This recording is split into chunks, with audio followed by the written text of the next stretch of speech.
Hello दोस्तों, नमस्कार। Way of maths में आपका फिर से स्वागत है। मैं हूं एम के गुजर। इस वीडियो में लेके आया हूं दक्षिणी पश्चिमी रेलवे के गुड्स गार्ड के पद के लिए जो एक पेपर हुआ था 9 मार्च 2022 को मैसूर डिवीजन में। 9 मार्च 2022 को मैसूर डिवीजन में एक गुड्स गार्ड के पद के लिए एक पेपर हुआ था दक्षिणी पश्चिमी रेलवे में। उसका तीसरा भाग लेके आया हूं। इससे पहले के वीडियो में पहला भाग 1 से 40 तक के क्वेश्चन हल करवा चुका हूं, उसका लिंक मैंने डिस्क्रिप्शन में दे रखा है, वो वहां से देख लेना। दूसरा 41 से लेकर के 80 तक के क्वेश्चन का एक वीडियो बना रखा है, उसका लिंक भी मैंने डिस्क्रिप्शन में दे रखा है, वो भी आप उधर से देख लेना। और इस वीडियो में 81 से लेकर के 110 नंबर तक के क्वेश्चन का हल है, जो हम दोनों इस वीडियो में पढ़ेंगे।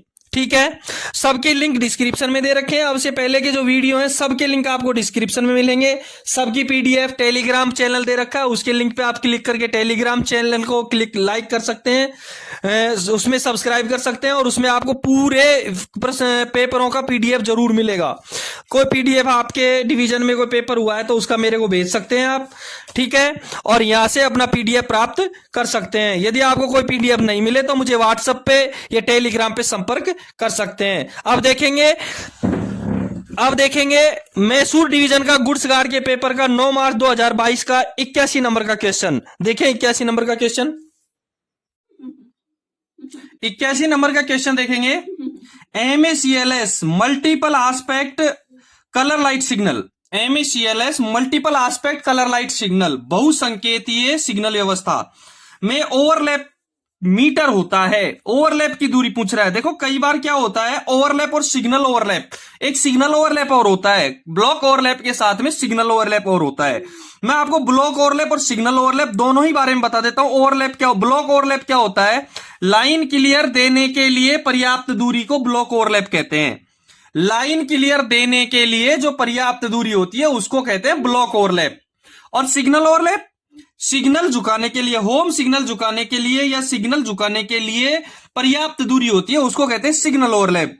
और MACLS सिग्नलिंग व्यवस्था में ब्लॉक ओवरलैप 180 मीटर का और सिग्नल ओवरलैप 120 मीटर का होता है।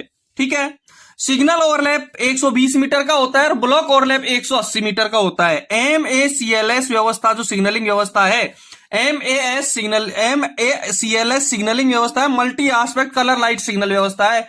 उसमें ब्लॉक ओवरलैप 180 मीटर का और सिग्नल ओवरलैप 120 मीटर का होता है। दोनों क्वेश्चन आपके क्लियर है। 81 नंबर के क्वेश्चन में ब्लॉक ओवरलैप की दूरी दे रखी है, वो 180 मीटर होती है और सिग्नल ओवरलैप की दूरी होगी 120 मीटर होगी। ठीक है, 81 नंबर के क्वेश्चन में आंसर रहेगा बी, 180 मीटर। अभी तक आपने चैनल सब्सक्राइब नहीं किया है तो एक बार चैनल को सब्सक्राइब जरूर कर दें। 82 नंबर का क्वेश्चन देखेंगे।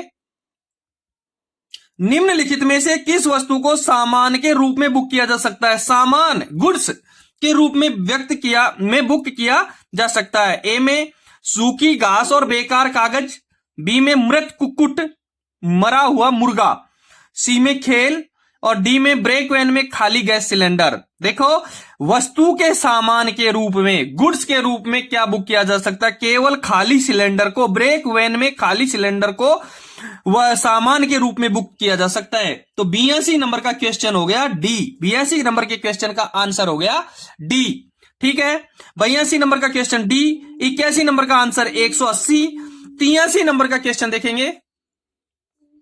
SL श्रेणी के यात्री के मामले में सामान मुक्त भत्ता, SL sleeper class, SL sleeper class, sleeper class के यात्री के मामले में सामान मुक्त भत्ता कितना, यानी स्लीपर क्लास का यात्री कितना सामान को फ्री में ले जा सकता है।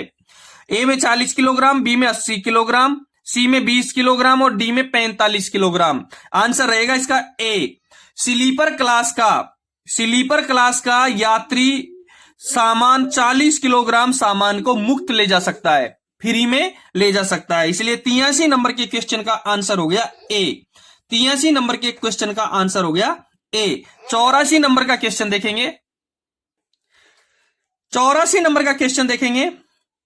यात्री द्वारा कुत्ते को बुक किया जा सकता है और ले जाया जा सकता है। यात्री द्वारा कुत्ते को बुक किया जा सकता है और ले जाया जा सकता है, जिसमें निम्नलिखित में से एक है। देखो क्या है, ए में दे रखा है आईसीपी के रूप में या बीवी में, बीवी का मतलब ब्रेक वैन, बी में केवल आईसीपी के रूप में, सी में केवल बीवी में, और डी में केवल विशेष कोचों में। नहीं, ऐसा कुछ भी नहीं है। यात्री द्वारा कुत्ते को बुक किया जा सकता है और ले जाया सकता है आईसीपी के रूप में भी और ब्रेक वैन के में भी, दोनों में, आईसीपी के रूप में भी और ब्रेक वैन में भी। यानी कि आंसर इसका ए सही रहेगा। 84 नंबर के क्वेश्चन का आंसर ए रहेगा। 85 नंबर का क्वेश्चन देखेंगे। निम्नलिखित में से कौन सा पार्सल वे बिल में फॉयल की सही व्यवस्था है?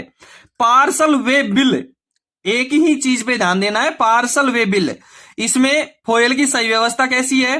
ध्यान रहे, पार्सल वे बिल की जो किताब होती है उसमें 4 फॉयल होती हैं, उसमें 4 फॉयल होती हैं। तो बी में जो दे रखा है रिकॉर्ड, रसीद और गार्ड, इसको कैंसल करेंगे, ये नहीं रहेगा। सी में जो दे रखा है रिकॉर्ड, लेखा और गार्ड, ये भी सही नहीं रहेगा क्योंकि 4 फॉयल होती हैं उसमें, तो 3 वाला फॉयल तो गलत है। बी नहीं हो सकता है और सी नहीं हो सकता है, और ए और डी में एक सही होगा। देखो क्या क्या सही होगा इसमें। ए आंसर सही रहेगा। सबसे पहले रिकॉर्ड की कॉपी रहेगी, फिर रसीद, फिर लेखा और फिर गार्ड। ये आंसर इसका करेक्ट आंसर है। यानी 85 नंबर के क्वेश्चन का आंसर रहेगा ए। 85 नंबर के क्वेश्चन का आंसर रहेगा ए। 86 नंबर का क्वेश्चन देखेंगे। निम्नलिखित में से कौन बिल्ली के बच्चे और पिल्लों को ले जाने का नियम का सही वर्णन करता है? बिल्ली के बच्चे और कुत्ते के बच्चे, बिल्ली के बच्चे और कुत्ते के बच्चे, पिल्ले कुत्ते के बच्चे, इनका नियम का जो सही वर्णन करता है वो कौन सा है? देखेंगे। ए में दे रखा है केवल फर्स्ट एसी या फर्स्ट क्लास में ले जाया जा सकता है। बात हो रही है बिल्ली के बच्चे की और पिल्लों की, यानी बिल्ली के बच्चे और कुत्ते के बच्चे केवल फर्स्ट एसी या फर्स्ट क्लास में ले जाया जा सकता है। बी में दे रखा है सभी वर्गों में ले जाया जा सकता है। डी में दे रखा है केवल डॉग बॉक्स में ले जाया जा सकता है। ध्यान रहे, डॉग बॉक्स में केवल कुत्ते के बच्चे ले जाया जा सकता है, बिल्ली के बच्चे डॉग बॉक्स में नहीं ले जाए जा सकते हैं। और डी में दे रखा है केवल सेकंड स्लीपर क्लास में ले जाया जा सकता है। गलत है। बिल्ली के बच्चे और कुत्ते के बच्चे दोनों सभी वर्गों में ले जाए जा सकते हैं। आंसर रहेगा इसका बी। बिल्ली के बच्चे और कुत्ते के बच्चे, पिल्लों को सभी वर्गों में ले जाया जा सकता है। 86 नंबर के क्वेश्चन का आंसर रहेगा बी। ध्यान रहे, आप मैसूर डिवीजन का गुड्स गार्ड का पेपर जो 9 मार्च 2022 का है उसको पढ़ रहे हैं। 87 नंबर के क्वेश्चन को देखेंगे।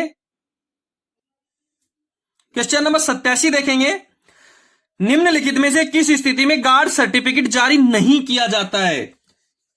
एक चीज मैं आपको क्लियर करवा दूं, इससे पिछले पेपर, इसलिए पिछले में, इसके पिछले वीडियो में, अभी जस्ट इसका पिछला वीडियो था, जस्ट इससे पहले ही डाला था मैंने, उसमें 58 नंबर का क्वेश्चन था इसी पेपर का, मैसूर डिवीजन का 9 मार्च 2022 का जो पेपर था उसका 58 नंबर के क्वेश्चन में एक क्वेश्चन था कि गार्ड सर्टिफिकेट किस सेक्शन के अनुसार जारी किया जाता है।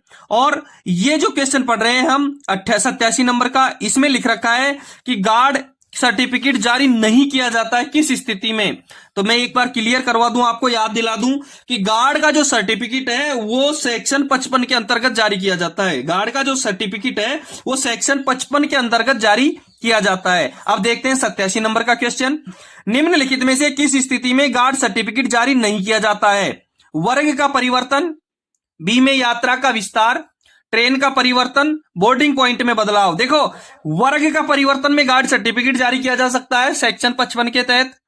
यात्रा के विस्तार में गार्ड सर्टिफिकेट जारी किया जा सकता है सेक्शन 55 के अंतर्गत। और ट्रेन के परिवर्तन में भी गार्ड सर्टिफिकेट जारी किया जा सकता है सेक्शन 55 के अंतर्गत। लेकिन बोर्डिंग पॉइंट में बदलाव नहीं किया जा सकता है। डी इसका आंसर सही रहेगा कि गार्ड पर सर्टिफिकेट जारी नहीं किया जा सकता बोर्डिंग पॉइंट में बदलाव के लिए। किस स्थिति में? बोर्डिंग पॉइंट में बदलाव के लिए। बोर्डिंग पॉइंट में बदलाव के लिए गार्ड का सर्टिफिकेट जारी नहीं किया जा सकता है। 88 नंबर का क्वेश्चन देखेंगे।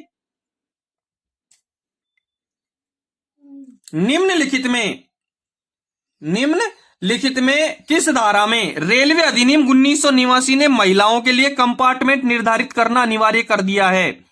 यानी महिलाओं के लिए अलग से कंपार्टमेंट निर्धारित कौन से अधिनियम में, किस धारा में तय किया है? जबकि रेलवे अधिनियम 1989 रहेगा और धारा रहेगी 56, 57, 58 और 59 में। इसमें धारा रहेगी 58।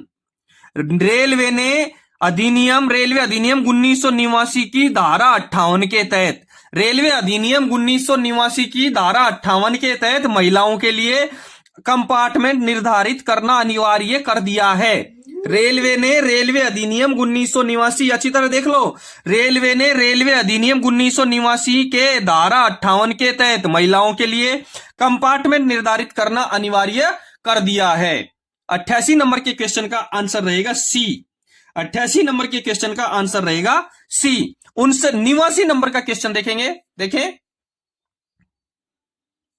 रेलवे अधिनियम 1989 की धारा में यात्रियों और ट्रेन के प्रभारी रेल सेवक के बीच संचार के साधन प्रदान करने का प्रावधान करती है।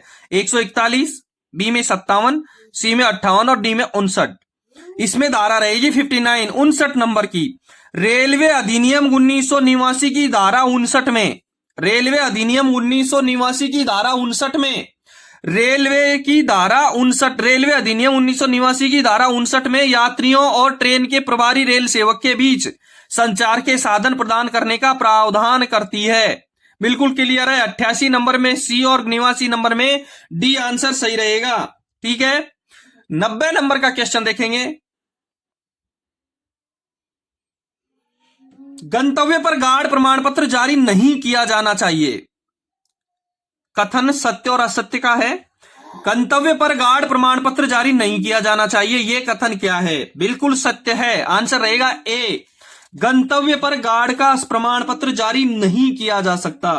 गंतव्य पर गार्ड का प्रमाण पत्र जारी नहीं किया जा सकता। इसका आंसर रहेगा ए, सत्य है। बिल्कुल सत्य है कि गंतव्य पर गार्ड का प्रमाण पत्र जारी नहीं किया जाना चाहिए।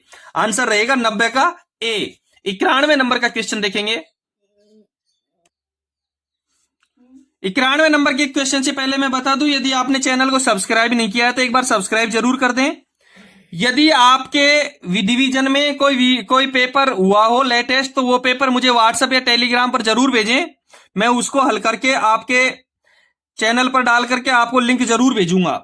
दूसरा बात है, यदि आपको पीडीएफ चाहिए तो मेरे टेलीग्राम लिंक दे रखा है इसके डिस्क्रिप्शन में, उस पर सारे अब तक के जो मैंने इस मेरे चैनल पे जो वीडियो हल करवाए हैं उनके सबके पीडीएफ डाल रखे हैं, वो आप जरूर देख लें। सबके पीडीएफ डाल दिए हैं मैंने, वो आप एक बार जरूर देख लेना। ठीक है। 91 नंबर का क्वेश्चन देखेंगे, travelling cash chest TCC, travelling cash chest ले जाने वाली ट्रेन में काम करते समय गार्ड को स्टेशन मास्टर से कैश बैग को छोड़ने का एक हस्ताक्षर प्राप्त करना चाहिए। उस किताब का नाम क्या है? उस किताब का नाम क्या है? हमेशा टीसीसी ले जाने वाली ट्रेन के अंदर जो गार्ड स्टेशन मास्टर से कैश बैग लेता है तो उसको एक हस्ताक्षर देता है, उसको एक हस्ताक्षर देता है। उसका किताब का नाम क्या है? Cashback deposit register? नहीं। Cashback chest, cash chest way bill, बिल्कुल करेक्ट रहेगा। बी आंसर, इसका बी आंसर सही रहेगा। Cash chest way bill. Travelling cash chest TCC ले जाने वाली ट्रेन में काम करते समय गार्ड को स्टेशन मास्टर से कैश बैग को कैश चेस्ट वे बिल में छोड़ने का एक हस्ताक्षर प्राप्त करना चाहिए। आंसर रहेगा बी। 91 नंबर के क्वेश्चन का आंसर सही रहेगा बी। 92 नंबर का क्वेश्चन देखेंगे, निम्नलिखित में से कौन सा एक निर्देश लेबल नहीं है? निर्देश लेबल नहीं है। देखो, ए में सील कार्ड, बी में पॉकेट लेबल, सी में लेबल पर चिपकाएं और डी में सचित्र label.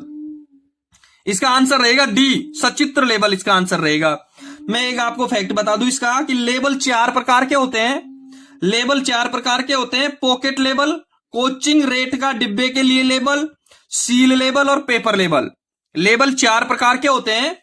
Pocket label, coaching rate का डिब्बे के लिए लेबल, सील लेबल और पेपर लेबल।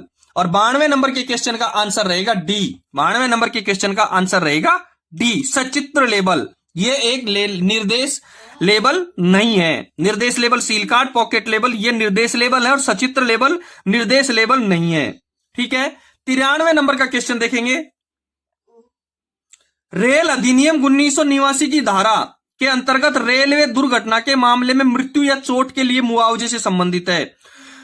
मृत्यु या चोट के लिए मुआवजा रेलवे अधिनियम 1989 की किस धारा के अंतर्गत आता है? 124, 122, 124 का ए और 122 का ए। आंसर रहेगा ए। आंसर रहेगा ए, रेलवे अधिनियम 1989 की धारा 124 में, रेलवे अधिनियम 1989 की धारा 124 में रेलवे दुर्घटना के मामले में मृत्यु या चोट के लिए मुआवजे की व्यवस्था है। रेल अधिनियम 1989 की धारा 124 में रेलवे दुर्घटना के मामले में मृत्यु या चोट के लिए मुआवजे की व्यवस्था है। 93 नंबर के क्वेश्चन का आंसर रहेगा ए। 93 नंबर के क्वेश्चन का आंसर रहेगा ए 124। अभी तक आपने वीडियो को लाइक नहीं किया है तो एक बार लाइक जरूर कर दें। 94 नंबर का क्वेश्चन देखेंगे। 94 नंबर के क्वेश्चन में देखेंगे, धारा 124 ए के अनुसार, धारा 124 ए के अनुसार निम्नलिखित में से किसे मुआवजा प्रदान करने के उद्देश्य से एक अप्रिय घटना नहीं माना जाता है। मुआवजा प्रदान करने के उद्देश्य एक अप्रिय घटना नहीं माना जा सकता है। ए में दे रखा है आतंकवादी अधिनियम, बिल्कुल गलत है। आतंकवादी अधिनियम को मुआवजा प्रदान करने का एक उद्देश्य माना जाता है, यह अप्रिय घटना है, मानी जाती है कि यह अप्रिय घटना हुई है।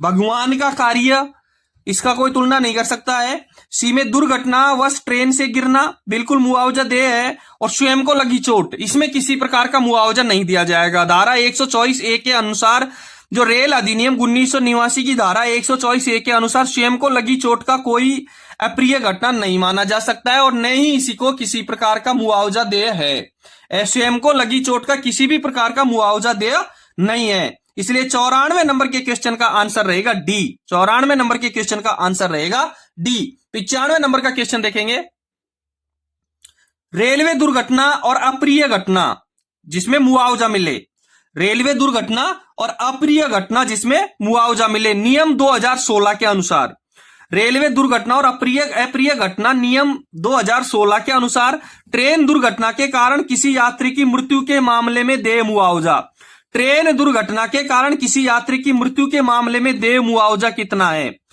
कितना लाख है। ए में 4, बी में 5, सी में 6 और डी में 8 दे रखा है। राइट आंसर इसका डी रहेगा, 8 लाख रुपए। ट्रेन दुर्घटना के कारण किसी यात्री की मृत्यु के मामले में देय मुआवजा रुपए 8 लाख होगा। नियम रेलवे दुर्घटना और अप्रिय घटना नियम 2016 के अनुसार, ट्रेन दुर्घटना के कारण किसी यात्री की मृत्यु हो जाती है तो उसका मुआवजा 8 लाख रुपए देय है। 95 नंबर के क्वेश्चन का आंसर रहेगा डी। 95 नंबर के क्वेश्चन का आंसर रहेगा डी। 96 नंबर का क्वेश्चन देखेंगे। 96 नंबर के क्वेश्चन में है, रेलवे में लोक शिकायत निवारण तंत्र जोनल स्तर पर किसके तहत कार्य कर रहा है, किसके तहत कार्य कर रहा है। रेलवे में लोक शिकायत निवारण तंत्र जोनल स्तर पर किसके तहत कार्य कर रहा है, पीसीओएम, पीसीसीएम, एजीएम और जीएम। आंसर रहेगा एजीएम, अपर महाप्रबंधक, असिस्टेंट जनरल मैनेजर। मैं आपको इनका फुल फॉर्म बता देता हूं। पीसीओएम का फुल फॉर्म होता है प्रिंसिपल चीफ ऑपरेशन मैनेजर, प्रधान मुख्य ऑपरेशन परिचालन प्रबंधक।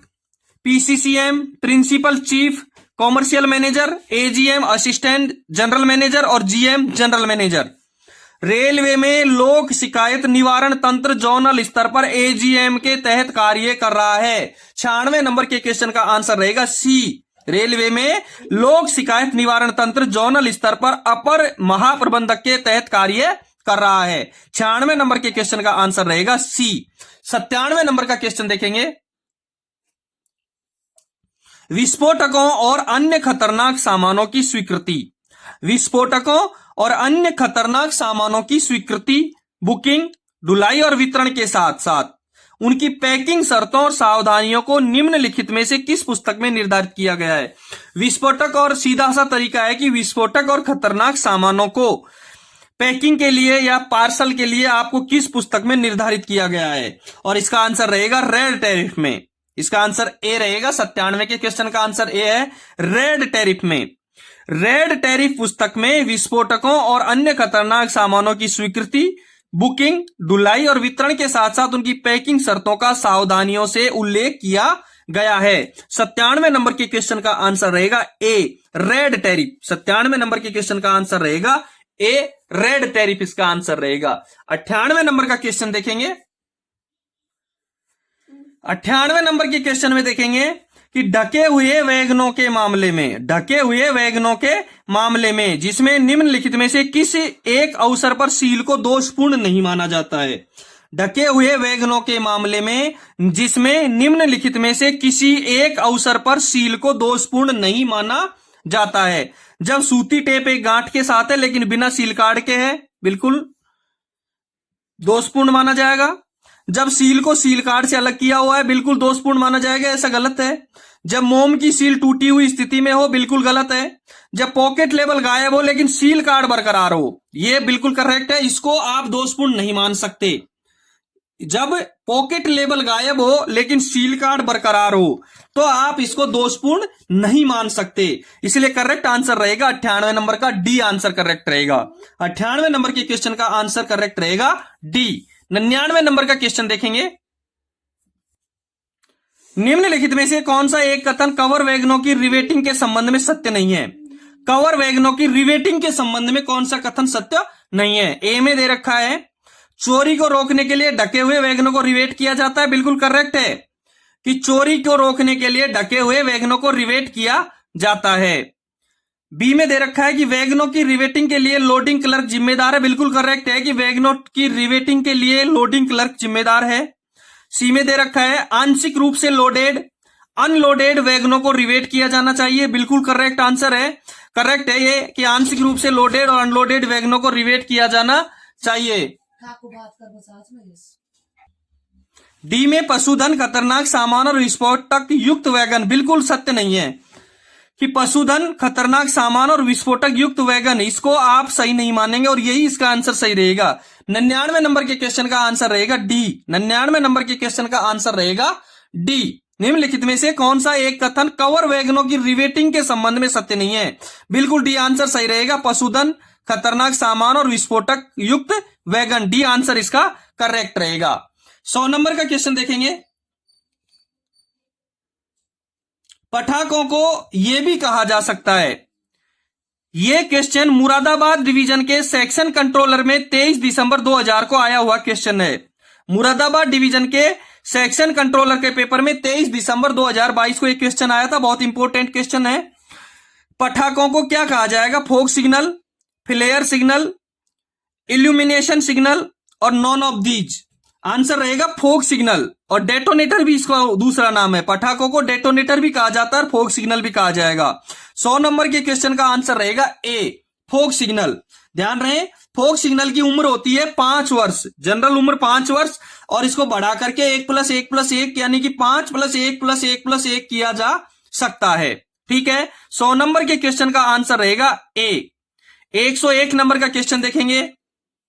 क्षेत्रीय राजभाषा कार्यान्वयन समिति के अध्यक्ष कौन है। क्षेत्रीय राजभाषा कार्यान्वयन समिति के अध्यक्ष कौन है। DRM, GM, DPO, non of these. और ये क्वेश्चन पालघाट डिवीजन के 17 नवंबर 2021 के स्टेशन मास्टर के पेपर में आया हुआ है। 101 नंबर का क्वेश्चन पालघाट डिवीजन के स्टेशन मास्टर के पेपर में 17 नवंबर 2021 को आया हुआ है। दूसरा, यही क्वेश्चन मुरादाबाद डिवीजन के सेक्शन कंट्रोलर के 23 दिसंबर 2022 के पेपर में भी आया हुआ है, इसलिए बहुत इंपॉर्टेंट क्वेश्चन है। क्षेत्रीय राजभाषा कार्यान्वयन समिति का अध्यक्ष जीएम होता है, जनरल मैनेजर इसका जीएम होता है। दूसरी चीज मैं आपको क्लियर करवा दूं कि मंडल राजभाषा कार्यान्वयन समिति का अध्यक्ष डीआरएम होता है। मंडल राजभाषा कार्यान्वयन समिति का अध्यक्ष डीआरएम होता है और केंद्रीय हिंदी समिति का अध्यक्ष प्रधानमंत्री होता है। मंडल राजभाषा कार्यान्वयन समिति का अध्यक्ष डीआरएम होता है और केंद्रीय हिंदी समिति का अध्यक्ष प्रधानमंत्री होता है। ठीक है, और क्षेत्रीय राजभाषा कार्यान्वयन समिति का अध्यक्ष जीएम होता है। 101 नंबर के क्वेश्चन का आंसर रहेगा बी, जीएम। 102 नंबर का क्वेश्चन देखेंगे। 102 नंबर के क्वेश्चन में राजभाषा अधिनियम 1963 कब पारित किया गया। राजभाषा अधिनियम 1963 कब पारित किया गया। इसी मैसूर डिवीजन का 7 जुलाई 2021 को एक पेपर हुआ था स्टेशन मास्टर का, उसमें आया हुआ क्वेश्चन है। तुम्हारे इसी मैसूर डिवीजन में 7 जुलाई 2021 को एक पेपर हुआ था, उसमें आया हुआ क्वेश्चन है कि राजभाषा अधिनियम कब पारित हुआ। ए में 10/5/1963, बी में 10/5/1973, सी में 10/5/1975 और 10/5/1959। ध्यान रहे 1963 में जब पारित किया गया है तो 1963 वाला आंसर ही सही रहेगा। थोड़ा सा कॉमन सेंस की बात है कि 1963 दे रखा है तो 1963 10 मई 1963 को ये लागू किया गया था। 102 नंबर के क्वेश्चन का आंसर रहेगा ए। 102 नंबर के क्वेश्चन का आंसर रहेगा ए। 103 नंबर का क्वेश्चन देखेंगे। राजभाषा नियमों के अनुरूप अंडमान निकोबार द्वीप समूह कौन से क्षेत्र में आता है। राजभाषा नियमों के अनुरूप अंडमान निकोबार द्वीप कौन से क्षेत्र में आता है, ए बी सी, किस क्षेत्र में आता है। मैं आपको एक बार एक स्क्रीनशॉट देखें आप एक बार। इस स्क्रीनशॉट में लिखा हुआ है क्लियर कि ए क्षेत्र में कौन कौन से आते हैं, बिहार, हरियाणा, हिमाचल प्रदेश, मध्य प्रदेश, छत्तीसगढ़, झारखंड, उत्तराखंड, राजस्थान, यूपी, अंडमान निकोबार द्वीप समूह, ये सब ए क्षेत्र में आते हैं। ये सब ए क्षेत्र में आते हैं। ए क्षेत्र में बता दिया आपको और इसका आंसर रहेगा 103 नंबर का ए, क्योंकि अंडमान निकोबार ए क्षेत्र में आता है। 104 नंबर का क्वेश्चन देखेंगे।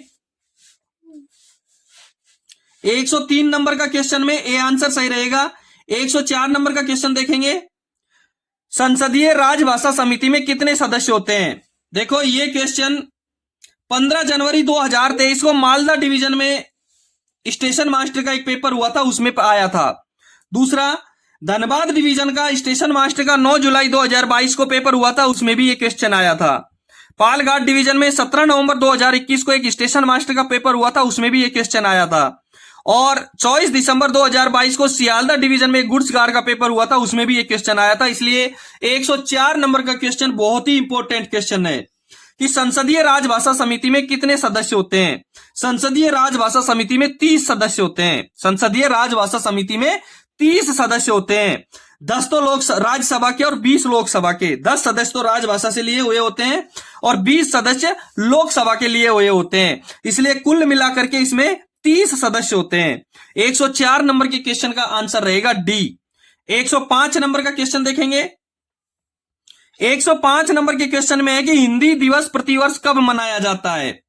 हिंदी दिवस प्रतिवर्ष कब मनाया जाता है। ध्यान रहे ये क्वेश्चन मालदा डिवीजन में 15/1/2023 को एक क्वेश्चन पेपर हुआ है गुड्स गार्ड का, उसमें आया हुआ है। मालदा डिवीजन में गुड्स गार्ड का पेपर था 15 जनवरी 2023 को, उसमें एक क्वेश्चन आया हुआ है। मैसूर डिवीजन में 7 जुलाई 2021 को स्टेशन मास्टर के पेपर में आया हुआ है और जोधपुर डिवीजन में 4 जुलाई 2021 को स्टेशन मास्टर के पेपर में आया हुआ है। बहुत ही इंपॉर्टेंट क्वेश्चन है। 105 नंबर का हिंदी दिवस प्रतिवर्ष कब मनाया जाता है। मैं इसको थोड़ा सा क्लियर करवा दूं कि भारत में जो हिंदी दिवस है वो 14 सितंबर को मनाया जाता है।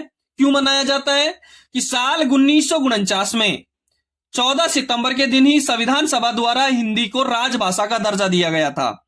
साल 1949 में 14 सितंबर के दिन ही संविधान सभा द्वारा ही हिंदी को राजभाषा का दर्जा दिया गया था। इसलिए भारत में हिंदी दिवस 14 सितंबर को मनाया जाता है। दूसरा एक अंतरराष्ट्रीय हिंदी दिवस और होता है जो 10 जनवरी को मनाया जाता है। अंतरराष्ट्रीय हिंदी दिवस होता है जो 10 जनवरी को मनाया जाता है, क्योंकि 10 जनवरी 1975 को नागपुर में पहला विश्व हिंदी सम्मेलन किया गया था। 10 जनवरी 1975 को नागपुर में पहला विश्व हिंदी सम्मेलन किया गया था, जिसमें 30 देशों के 122 प्रतिनिधियों ने भाग लिया था। जो प्रथम विश्व हिंदी सम्मेलन था उसमें 30 देशों के 122 प्रतिनिधियों ने भाग लिया था।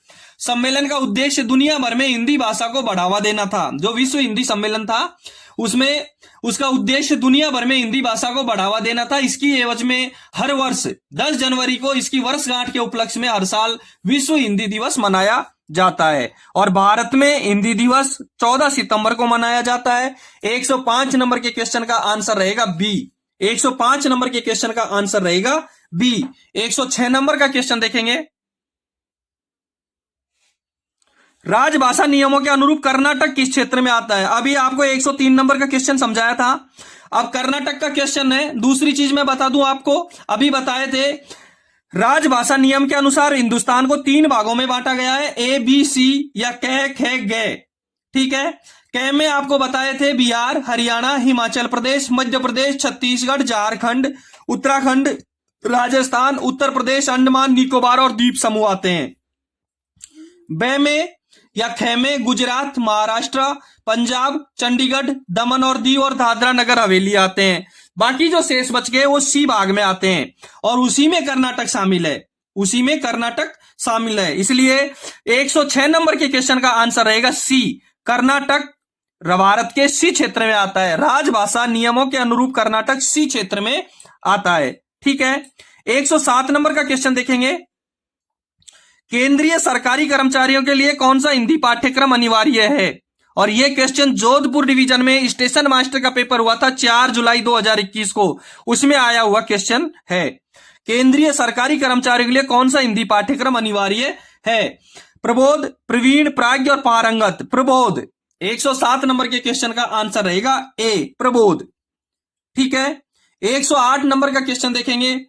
स्टेशन उद्घोषणा त्रिभाषी रूप में किस क्रम में होता है? स्टेशन पर गाड़ी आने जाने की जो घोषणा होती है वो त्रिभाषा में होती है, वो त्रिभाषा में होती है। उसका क्रम क्या रहेगा? उसका क्रम क्या रहेगा? उसका क्रम रहेगा 108 नंबर के क्वेश्चन में ए आंसर सही रहेगा। क्षेत्रीय भाषा में सबसे पहले उद्घोषणा क्षेत्रीय भाषा में होगी, फिर हिंदी भाषा में होगी और फिर अंग्रेजी भाषा में होगी। पहले क्षेत्रीय भाषा, फिर हिंदी भाषा और फिर अंग्रेजी भाषा। आपको 108 नंबर के क्वेश्चन का आंसर रहेगा ए। 108 नंबर के क्वेश्चन का आंसर रहेगा ए। 109 नंबर का क्वेश्चन देखेंगे। केंद्रीय हिंदी समिति किसके अधीन आती है? केंद्रीय हिंदी समिति, मैंने अभी बताया था, केंद्रीय हिंदी समिति का अध्यक्ष प्रधानमंत्री होता है। गृह मंत्रालय, बी में वित्त मंत्रालय, सी में रेल मंत्रालय और डी में रक्षा मंत्रालय। मैं आपको एक बार क्लियर करवा दूं कि केंद्रीय हिंदी समिति का अध्यक्ष भारत का प्रधानमंत्री होता है और भारत का गृह मंत्री इस समिति का उपाध्यक्ष होता है और गृह राज्य मंत्री इसके सदस्य होते हैं। जो केंद्रीय हिंदी समिति होती है उसका अध्यक्ष भारत का प्रधानमंत्री होता है, उसका गृह मंत्री, भारत का गृह मंत्री इस समिति का उपाध्यक्ष होता है और गृह राज्य मंत्री इसके सदस्य होते हैं। तो क्लियर हो गया कि केंद्रीय हिंदी समिति गृह मंत्रालय के अधीन आती है। 109 नंबर के क्वेश्चन का आंसर रहेगा ए। केंद्रीय हिंदी समिति गृह मंत्रालय के अंतर्गत आती है। 109 नंबर के क्वेश्चन का आंसर हो गया ए। 110 नंबर का और इस पेपर का अंतिम क्वेश्चन देखेंगे। राज्यों की राजभाषा के संबंध में संविधान के किस अनुच्छेद में प्रावधान है? राज्यों की राजभाषा के संबंध में संविधान के किस अनुच्छेद में प्रावधान है? देखो, संघ की राजभाषा हिंदी और देवनागरी लिपि देवनागरी होगी। संविधान के अनुच्छेद 343 के अंतर्गत लिखा हुआ है कि संघ की राजभाषा हिंदी और लिपि देवनागरी होगी। संघ के शासकीय प्रयोजनों के लिए प्रयोग होने वाले अंकों का रूप भारतीय अंकों का अंतरराष्ट्रीय रूप होगा। यह क्लियर है।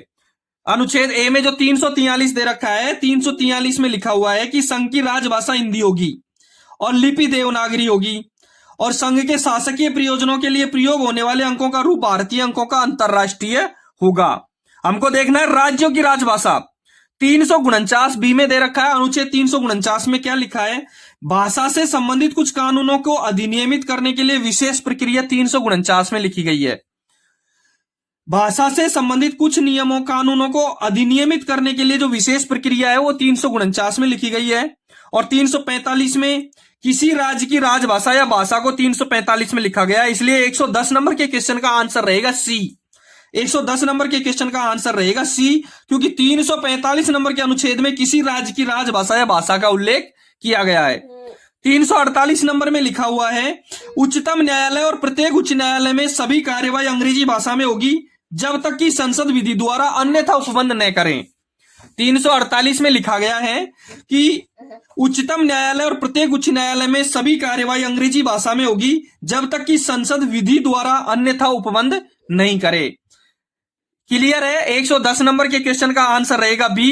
110 नंबर के क्वेश्चन में बी आंसर रहेगा कि राज्यों की राजभाषा के संबंध में संविधान किस अनुच्छेद में प्रावधान है? 345 में। सी आंसर सही रहेगा, इसका करेक्ट आंसर रहेगा सी। धन्यवाद दोस्तों। अगले, यदि आप चैनल को सब्सक्राइब नहीं किया तो एक बार चैनल को सब्सक्राइब किए। यह था मैसूर डिवीजन का 9 मार्च 2022 का गुड्सगार्ड का पेपर। फिर अगले वीडियो में मिलेंगे किसी नए पेपर के साथ में। आपके पास यदि कोई पेपर हो तो मुझे जरूर व्हाट्सएप या टेलीग्राम जरूर करें। धन्यवाद।